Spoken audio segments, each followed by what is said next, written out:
So you see with a lot of these immigrant groups, not only is the first generation unsuccessful, again, Somalia is a clear example here. Not only is the first generation unsuccessful, but you see persistent issues in every subsequent generation. So you see consistent high rates of welfare use, consistent high rates of criminal activity, consistent failures to assimilate. But this shouldn't be a surprise, Will. It's just common sense. If Somalians cannot make Somalia successful, why would we think that the track record would be any different in the United States? Go third world country by third world country. No one's saying, look, there are people all over the world that are great people. But you look at the society. If Libya keeps failing, if the Central African Republic keeps failing, if Somalia keeps failing, right? If these societies all over the world continue to fail, you have to ask yourself, if you bring those societies into our country and then give them unlimited free welfare, what do we think is going to happen? You're going to replicate the conditions that they left over and over and over again. And we mask the impact of immigration in every public policy issue we discuss. We talk about test scores. Well, if you subtract immigration out of test scores, all of a sudden our test scores skyrocket.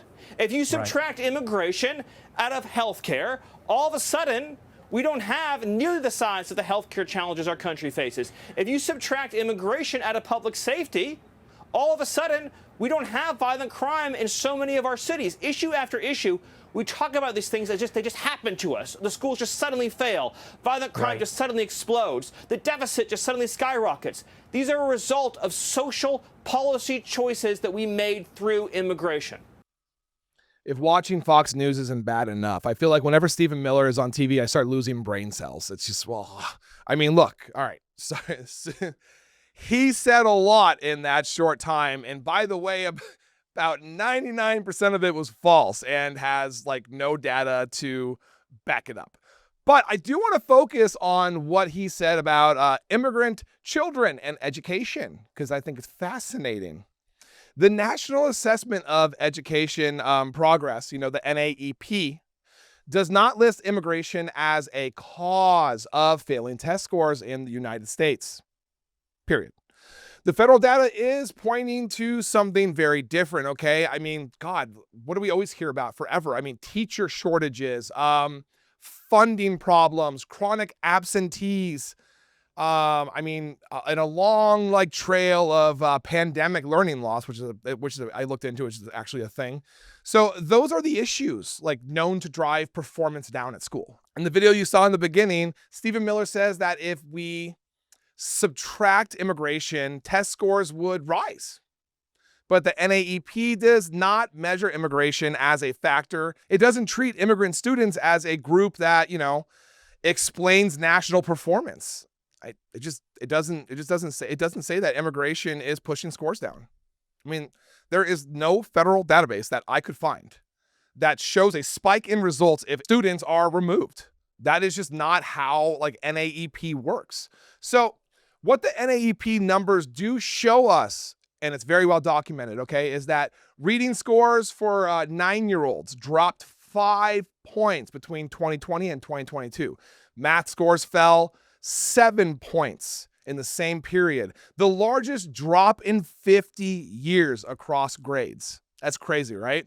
So about 1 3/8 graders now perform below the basic reading level. Federal researchers tie these declines to interrupted learning time, unstable classrooms, and the staffing shortage I mentioned earlier that is hitting schools everywhere in this country, okay? Teacher shortages are one of the biggest confirmed problems, all right? NCES data shows that 86% of American schools had trouble hiring teachers last year. More than 400,000 teaching positions nationwide are unfilled or filled by educators who are not even fully certified. So when a system runs that short, students' performance falls. That is what the data says. Another major factor is chronic absenteeism. That is literally a thing, absenteeism, all right? So when millions of students miss large amounts of school, obviously learning slows down. NAEP researchers tracked that pattern across multiple states. And, pandemic disruptions obviously still do play a role in this. Schools lost instructional time, and many districts never even fully caught up, and it's 2025. So none of these factors are tied to immigration, at all. So NAEP does not hold immigration responsible for the national decline. And there is no evidence in the federal record linking immigration to the drop in math and reading scores. The government's data shows a system under strain from workforce shortages and inconsistent attendance and years of, disrupted learning because of COVID. But when a public official talks about major problems in our schools, the conversation has to stay anchored to what the data shows. We know that's not what the Trump administration does. We know that, and I know that, all right? But that's why I have to keep pointing this stuff out, because I'm hoping that somebody somewhere will start changing their mind or start, having things kind of go off in their head and be like, oh my God, who did I vote for? You know what I mean? I don't know. It's what I tell myself every day. I hope that's happening. Immigration is not the driver of these score declines. The causes are structural. They affect every student in the country. So no, Stephen Miller, no. The data shows a different story. What's actually happening is your administration is focusing on getting rid of immigrants instead of fixing the school system, instead of putting federal money to help teachers. Makes sense to me. But I understand as well that he doesn't necessarily want to do that, because the dumber people can be, the easier it is for him to get away with lying and bending the rules and bending the truth. The only way this... I'm going to stop there because I can go on for a while. I'm going to stop there. Maybe we can do a live one day and talk about this. But I'll see you guys in the next video. Thank you for watching. I am Jared Zisser, and this is Ring of Fire. Please like, comment, and subscribe, and turn on notifications to make sure you are informed about everything important in progressive politics today.